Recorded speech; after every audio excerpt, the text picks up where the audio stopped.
Now back to our breaking news coverage out of Los Angeles. It's been 3 days of demonstrations in the city following nationwide ramped up immigration raids. President Donald Trump federalized the National Guard against the will of California's governor, which hasn't been done since 1965 to protect civil rights demonstrators. This is a live look right now from LA where the protests continue in a standoff with law enforcement and protesters. California Governor Gavin Newsom says that the National Guard will only escalate tensions while President Trump threatens to send in the U.S. Marines and even use the Insurrection Act.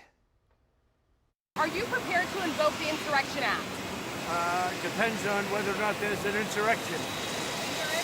No, but you have violent people, and we're not going to let them get away with it. I think that you're going to see some very strong law and order. Tonight, Gavin Newsom calls the president's takeover of the National Guard illegal and plans to challenge the move in court. Christian Benavidez getting us up to speed tonight. Another day of violent protests in Los Angeles. Sunday, police faced off with demonstrators outside a federal immigration building. Cars were set on fire and vandalized. A large group of protesters also blocked LA's 101 freeway, one of the busiest freeways in California.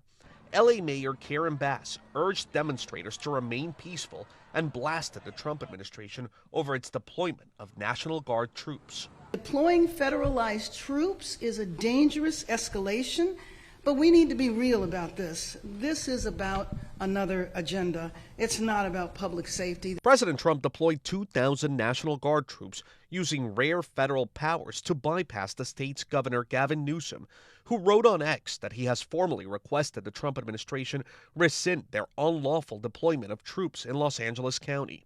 Speaking to reporters Sunday, Trump did not rule out sending active duty Marines to Los Angeles. If we see danger to our country and to our citizens, we'll be very, very strong in terms of law and order. It's about law and order. Homeland Security Secretary Kristi Noem on Face the Nation. President Trump is putting the safety of the communities that are being impacted by these riots and by these protests that have turned violent.